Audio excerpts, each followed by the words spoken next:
George ফ্লয়েডের কথা মনে আছে? সেই যে কৃষ্ণাঙ্গ লোকটা, যার গলায় হাঁটু চেপে ধরেছিল পুলিশ। আই ক্যান ব্রিথ বলে শেষ চেষ্টা করেও বাঁচতে পারেনি যে।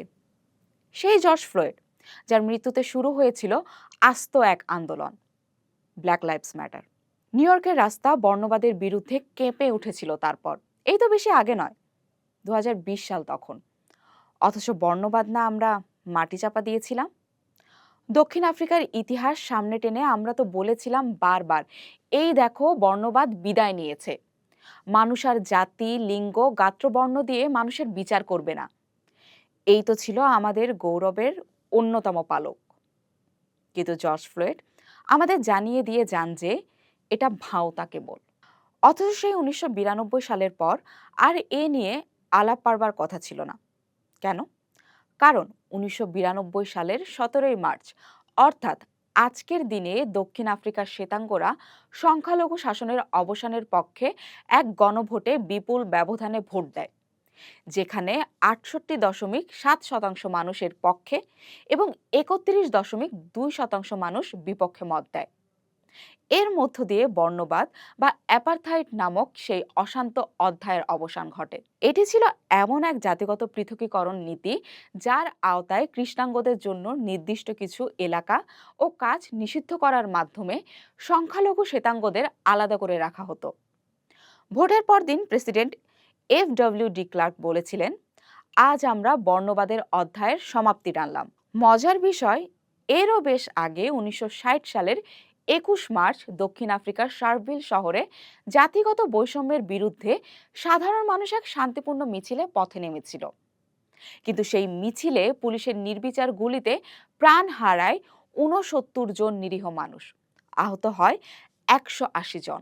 ইতিহাসের এই রক্তক্ষয়ী ও মর্মান্তিক অধ্যায়কে স্মরণ করেই 1979 সালে জাতিসংঘের সাধারণ পরিষদ 21 মার্চ দিনটিকে আন্তর্জাতিক জাতিগত বর্ণ বৈষম্য বিলোপ দিবস হিসেবে পালনের স্বীকৃতি দেয়। সেই থেকে আজ পর্যন্ত পৃথিবীর নানা প্রান্তে বর্ণবাদের বিরুদ্ধে সচেতনতা বৃদ্ধিতে দিনটি অত্যন্ত গুরুত্বের সঙ্গে পালিত হয়ে আসছে। কিন্তু এত বছর পরও বর্ণবাদ কি এখনো সদর্পে পৃথিবীতে নেই?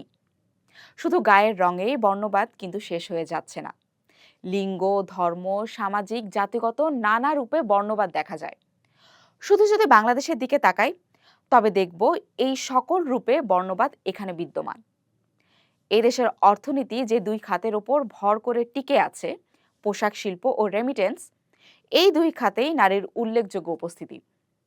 কিন্তু সামাজিক ও রাজনৈতিক উভয় প্রেক্ষাপটেই এ দেশে নারী যেন ব্রাত্য।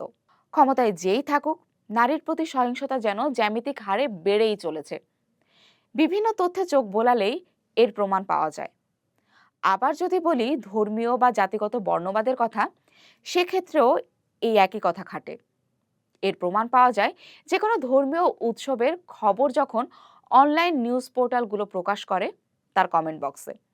অবশ্য ধর্মীয় প্রভাবশালী ব্যক্তিত্ব বা বক্তারাও কম যান না। জাতিগত বর্ণবাদের ক্ষেত্রেও একই কথা প্রযোজ্য। এমনকি সকল বৈষম্য দূর করার কথা বলে হাজারের বেশি মানুষ যে জুলাই অভ্যুত্থানে প্রাণ দিল, যে অভ্যুত্থানের পর আমরা পাতাছেঁড়া নিষেধের মতো প্রতীকী গ্রাফিতি দেখলাম দেয়াল জুড়ে, সেই অভ্যুত্থান পরবর্তী সময়ে এসেও আমরা দেখলাম এই ক্ষুদ্র নৃগোষ্ঠীর মানুষেরা মার খাচ্ছে। তাদের অপরাধ, তারা নিজেদের আদিবাসী দাবি করেছে। বাংলাদেশ প্রেক্ষাপটের বাইরেও কি একই দশা নেই? বিভিন্ন বিবেচনায় সংখ্যালঘু হিসেবে বিবেচিত অংশ একটি দেশে কেমন আছে তা এখনো বিভিন্ন দেশের গণতন্ত্রের অন্যতম সূচক হয়ে আছে। এটাই বলে দেয় যে জাতি, ধর্ম, বর্ণ, লিঙ্গ ভেদে মানুষ এখনো বিভাজিত এবং সে অনুযায়ী সংখ্যাগুরু ও সংখ্যালঘু রাজনীতি চলে। আর এই মানদণ্ডই বলে দেয় যে বর্ণবাদ, ইংরেজিতে যাকে বলে রেসিজম, তা বেশ বহাল তবিয়তেই আছে।